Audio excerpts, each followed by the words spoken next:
बारे में और इस चैनल के बारे में आप?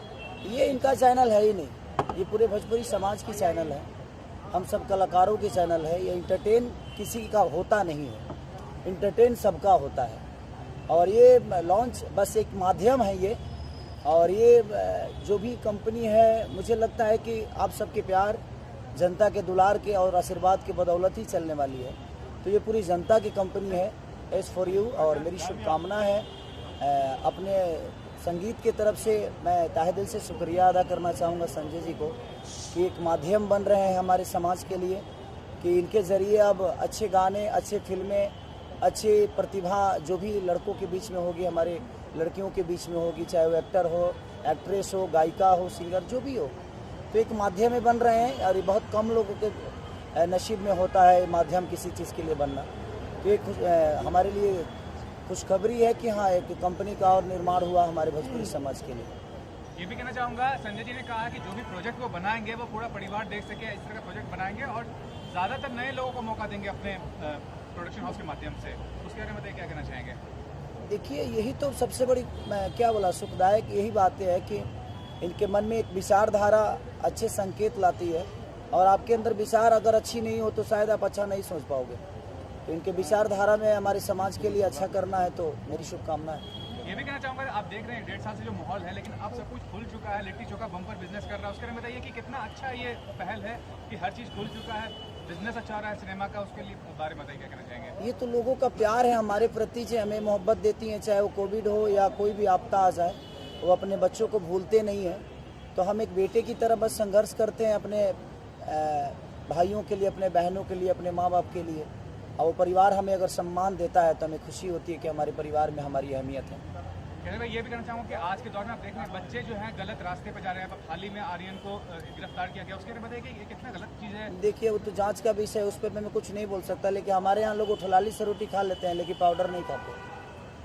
हम लोग उठलाली से रोटी बोल के खा लेते हैं, लेकिन हम कभी पाउडर नहीं खाते। हमारे यहाँ नशा, हमारे भोजपुरी में तो मुझे लगता है कि सब लोग दूध पीने वाले ही हैं, और होगा कोई तो मुझे पता नहीं है, बस उस पे नहीं बोल सकता। ये जानना चाहेंगे, अभी आपने एक बयान दिया था अच्छे चैनल पे, जिम्मेदार चैनल पे, आपने कहा कि एक कलाकार किसी के साथ भी रोमांस कर सकता है। कुछ लोगों को बुरा लगा, खासकर एक्ट्रेस को बुरा लगा, वो इसे आपके विरोध में देख रही है, कुछ एक्टर इसको सपोर्ट में देख रही है। आप अभी भी इस बयान पे कायम है कि एक एक्टर किसी के साथ भी रोमांस कर सकता है? देखिए, मेरे कहने का मतलब कि अगर आप इंटरव्यू को सुनेंगे तो जो भी, जिनको भी वो, जिन्होंने भी रिएक्ट किया है, मुझे पता नहीं किसने किया है, क्योंकि उतना वक्त नहीं है कि मैं किसी का इंटरव्यू देख पाता हूँ। तो मुझे लगता है कि अगर वो इंटरव्यू मेरा सुनी होंगी तो शायद उनको समझ में आता, और विदाउट सुने अगर उन्होंने प्रतिक्रिया दिया है तो उनकी सोच है। बट मेरा कहने का मतलब है कि एक एक्टर अगर है तो उसके रिएक्शन पे ही चीज़ें होती है। अगर मक्खी इतनी बड़ी हिट हुई तो उसका रीज़न सुदीप थे, क्योंकि उनकी रिएक्शन इतनी अच्छी थी कि एक मक्खी के साथ ने उन्होंने जो एक्ट किया वो मायने रखता है। तो मैंने वही बातें कही कि मेरा अगर डायरेक्टर अगर बकरी को भी लाकर मेरे सामने खड़ा कर दे, तो अगर मेरे कॉन्सेप्ट में बकरी हीरोइन है तो मैं उसके साथ भी रोमांस करूंगा, क्योंकि वो मेरा काम है और मैं अपना कर्तव्य हमेशा करूंगा, चाहे वो जिस विधि में हो। तो मेरे कहने का मतलब कि हमेशा हम कोट पैंट थोड़ी पहनते हैं, कभी कभी अपने घर में तावल में भी रहते हैं। तो जब हम इंसान के रूप में हर भाव में, हमेशा मुझे पनीर तो मिलता नहीं है, कभी लिट्टी चोखा भी खाता हूँ। तो जब हम अपने खाने में, अपने पहनाव में हर चीज़ कर सकते हैं, तो क्या हम बकरी के साथ रोमांस नहीं कर सकते? अगर हमारा कॉन्सेप्ट कह रहा है तो, अगर हमें उसी के लिए साइन किया गया है तो हमारे रिएक्शन पे वो निर्धारित है कि मैं कितना अच्छा रिएक्ट कर रहा हूँ उस बकरी के साथ। तो मेरा मानना किसी हीरोइन को बकरी बनाना नहीं, मैं कैरेक्टर की बात किया। अगर हो सकता है उन्होंने अपने आप पे ले लिया होगा तो मैं उसकी जिम्मेदार कैसे हो सकता हूँ? भैया, ये भी जानना चाहूँगा, बिग बॉस में आप थे, अक्षरा जी भी बिग बॉस के लिए जीत नहीं पाई, फिर भी क्या कहना चाहेंगे? आप देखते थे जब अक्षरा जी थी बिग बॉस में, और बिग बॉस शो के बारे में ओवरऑल क्या आपका? हजारों लोग दौड़ते हैं रेस में, हर आदमी तो आर्मी का फौजी नहीं बनता है ना, हर आदमी दौड़ना चाहता है। अक्षरा जी ने बहुत अच्छा खेला, अपने समाज के नाम ऊंचा किया उन्होंने, मेरी शुभकामना उनके साथ है। और हमें उसको गलत, हर चीज़ में जीत थोड़ी होती है, हम अपने समाज को कहाँ लेके जा रहे हैं वो मायने रखता है, जीत मायने नहीं रखता है। जीतने के लिए हम कुछ भी नहीं कर सकते। हमारे समाज में, मैं भी बिग बॉस में गया, मैं नहीं जीता, इसका मतलब ये थोड़ी हुआ कि ज़िंदगी की रेस हार गई मैं। आज जहाँ जीत रहा हूँ वहाँ जीत रहा हूँ, जहाँ खेलना है मुझे खेलना, वो हमारा प्लेटफॉर्म है ही नहीं। वो एक नए प्लेटफॉर्म पे अपने आप को प्रूव करना होता है। तो हम कुछ भी नहीं कर सकते, हम अपनी माँ बहन की गाली नहीं दे सकते, और ना ही किसी को दे सकते, ना सुन सकते हैं। और वहाँ हर चीज़ चलता है। तो वो उनका अपना फॉर्मेट है, उसको हम बोल भी नहीं सकते कि हाँ आप अपना बदल दीजिए। हमारा नेचर कहता है कि हम अपने माँ बाप के संस्कार में आज भी जीते हैं और जब तक जिएंगे तब तक शायद उस संस्कार के साथ ही रहेंगे। तो जब संस्कार हावी होता है तो आप समाज में बहुत सारी चीज़ें मिस कर जाते हैं। बाकी हेगड़े के साथ आपके वीडियो सॉन्ग काफ़ी हिट हुए हैं और दर्शक की ये डिमांड है कि आप उनके साथ कोई फिल्म कर रहे हैं, कोई कर रहे हैं तो बताइए। देखिए अभी तो कुछ लाइनअप उनके साथ है नहीं, लेकिन शायद आने वाले समय में होगा। हर कलाकार को इच्छा होती है किसी के साथ काम करना, मेरी भी इच्छा है एक अनुभव के साथ काम करना। तो अनुभव जब आता है तो वो निखार कहीं ना कहीं आपके अंदर होती है। तो आज मैं आस्की मूवी किया, मुझे लगता है कि पापा के साथ मैंने दूसरी मूवी की ना, तीसरी मूवी, एक मैंने प्रतिज्ञा की थी तो हमारा छोटा सा रोल था, और दूसरा मूवी था हमारा असलम जी उसके डायरेक्टर थे और माया जी प्रोड्यूसर थे उसके।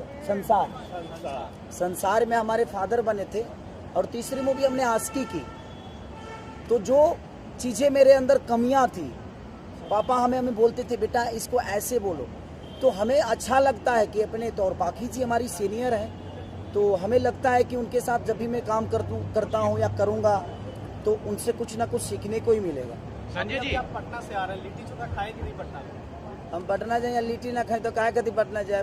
कैसे लिट्टी का भाव आज के डेट में? लिट्टी के भाव अगर करोड़ों रुपया हो जाए तब हम खाए, काहे से कि हमारा मिट्टी की चीज़ है। जोनागढ़ी लोग आई नहीं बोलते थे, वो भाई रसूलपुर चट्टी के लिट्टी के क्या भाव रहे और आज के रसूलपुर लिट्टी के क्या भाव रहे?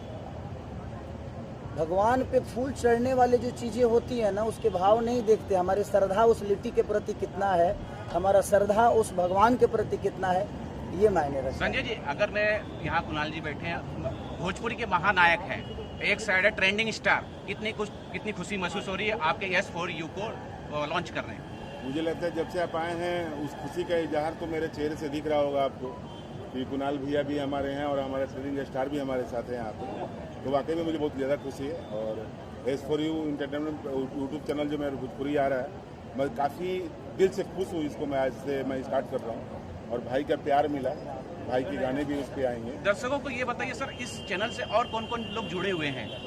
इससे 29 लोग जुड़े हुए हैं, S4U से 29 लोग जुड़े हुए हैं। पहले तो हमारे स्टार जो हमारे ट्रेडिंग स्टार हैं किशोर यादव जी हैं, रितेश पांडे जी हैं, कल्लू जी। मैं इनके जवाब देता हूँ, 29 लोग ही नहीं, भोजपुरी के जितनी श्रोता है सब इस चैनल से जुड़ी हुई है, क्योंकि हमारे 29 और खेसारी के जोड़ने से कुछ बड़ा नहीं होने वाला है। हमारी जनता जब जुड़ती है तब हमारी चीज़ें बड़ी होती है। हम माध्यम बन सकते हैं, बस किसी को चलाने के लिए हमारी जनता का प्यार और आशीर्वाद बहुत जरूरी होता है। सर, आपसे एक सवाल जानना चाहेंगे। निरहुआ जी ने अभी हाल ही में बोला कि पवन जी और केसारी जी के गाने खूब हिट हो रहे हैं, उनको अब फिल्मों पे ध्यान देना चाहिए, फिल्मों को हिट करना चाहिए। बिल्कुल, तो फिल्में तो हिट हो ही रही है। हम फिल्म पे ध्यान नहीं देते तो लिट्टी चोखा कैसे हिट होता, बाबजी कैसे चलता, हमारे एक और सिनेमा चोरी चोरी चुपके चुपके कैसे चलती, एक और सिनेमा रिलीज हुआ था मेरा प्यार किया तो निभाना, वो कैसे चलता। अगर चल रही है चीज़ें, अभी बताइए कोविड में जब सलमान खान नहीं चल पाए तो खेसारी का क्या औकात है भाई। तो हमारे कहने का मतलब कि कोविड में तो कोई नहीं चला, कोविड में तो भगवान तक नहीं चले, जिन्होंने हमें जन्म दिया है, जिन्होंने हमें धरती पर लाया। एक बात बोलना चाहूँगा, ये जो लोग कहते हैं कि ध्यान देना चाहिए, चलना चाहिए, उनकी भी जिम्मेदारी होती है कि वो भी जो फिल्में कर रहे हैं उसको भी चलना चाहिए, तब भोजपुरी सिनेमा को। हाँ, ये जिम्मेदारी सिर्फ खेसारी और पवन की नहीं है, ये खेसारी और पवन की नहीं है, यहाँ director, producer, character, heroine, hero, हर आदमी का विषय है, क्योंकि हमारा सिर्फ खेसारी उस सिनेमा से नहीं जुड़ा है, भोजपुरी का भविष्य जुड़ा है। तो हम भोजपुरी के भविष्य के लिए अगर काम करते हैं तो दिनेश भैया भी काम कर रहे हैं, ये बात उनको भी ध्यान देना है, हमें भी देना है, हर कलाकार को देना है जो भोजपुरी समाज के लिए लड़ रहा है, कर रहा है और दो रोटी कमा भी रहा है और लोगों को दान भी कर रहा है और अपना परिवार भी चला रहा है। संजय जी, संजय साहब, कब तक S4U पे खेसारी जी का गाना या कुछ प्रोग्राम आएगा? अभी आपके सामने हमारे खेसारी जी आ गए हैं, तो S4U पे बहुत जल्द आपके सामने एंटरटेन का कोई सीमा नहीं होता और उसका टाइम नहीं कोई होता, अंतिम नहीं है। वो कभी भी आ सकता है, उसका कोई फिक्स रेट नहीं होता, ना डेट होता है। उम्मीद पे तो पूरी दुनिया कायम है। हम अपने अंदर उम्मीदी को जगा के भगवान पत्थर को भी विश्वास जगा देते हैं। संजय तो जी, उम्मीद पे पूरी दुनिया है। संजय जी, आपसे ये जानना चाहेंगे कि आप एक नेता भी हैं, अभिनेता भी हैं, डायरेक्टर, प्रोड्यूसर, सारे चीज़ हैं। आप कितनी बड़ी जिम्मेदारी होती है कि आपके इस भोजपुरी मनोरंजन चैनल पे अश्लीलता ना आए? आप अभी तो मैं बोलूँगा कि वाकई में जो मैं करने जा रहा हूँ, और अभी तक भोजपुरी में मैं अश्लीलता मानता ही नहीं, क्योंकि अश्लीलता चलता ही नहीं है। और हमारे जो ट्रेडिंग स्टार हैं हरदम अच्छा ही रहते हैं, अच्छा ही गाना गाते हैं, और तो निश्चित तौर पे S4U भी बहुत अच्छा ही कर लेके आएगा आपके सामने। और अभी फिलहाल मैं उसके बारे में क्या बोलूँ? देखिए, अगर आप भोजपुरी को अश्लीलता बोल रहे हैं तो पूरी समाज को गाली दे रहे हैं आप। मेरा मानना वहाँ नहीं है, क्योंकि अगर भोजपुरी में खेसारी अश्लीलता लाए हैं, पवन सिंह लाए हैं, दिनेश जी लाए हैं, मनोज जी लाए हैं, रवि जी लाए हैं, बाकी आर्टिस्ट लाए हैं, तो मुझे लगता है कि खेसारी को बड़ा करने वाला कौन है? हमारी जनता है। तो हमारी जनता अश्लील तो नहीं है। आपके अंदर कुछ कला जरूर होगा जिसकी वजह से आपको दुनिया ने प्यार और अपना बेटा बनाकर अपने गोद में बैठा लिया। तो हमारी भोजपुरी अश्लील ना थी ना है, क्योंकि हमारे यहाँ संस्कार भी उतना ही है, रिश्ते भी अनमोल हैं। हमारी मिट्टी इतनी खुशबूदार है कि मुझे लगता है कि धरती के सबसे अच्छे अन्न से लेकर फल तक हमारी मिट्टी देती है, और उसी मिट्टी के पैदाइश खेसारी लाल यादव का है, और वो मिट्टी कभी अपनी भाषा से गद्दारी नहीं कर सकती। महाराज जी भी हैं। अरे सर क्या कहेंगे सर आप खेसारी जी लॉन्च करने के लिए? लॉन्च करने के लिए क्या बोले? और मैं ही नहीं, इस चैनल के लिए मैं तो एक सहयोगी हूँ, लेकिन इतने बड़े बड़े हाथ इस चैनल पे हैं। बाबा हमारे हैं, हमारे फादर हैं, भगवान हैं, आइकॉन हैं भोजपुरी के। सब कुछ जो भी अगर रिश्ते से लेकर और तख्ता दिया जाए तो सारे तख्ता यहाँ आकर ख़त्म हो जाते हैं। खेसारी जी, पप्पू यादव जी बैठे हैं जो मड़ियाहू विधानसभा के ब्लॉक अध्यक्ष इनके परिवार से हैं। आप वहाँ गए थे मड़ियाहू विधानसभा में, किस तरह का विकास कार्य पप्पू जी कर रहे हैं उस साइड? अब देखिए, विकास तुम करने की देख लो, इंसान कितना अच्छा हमें उकरे हमारा पता था।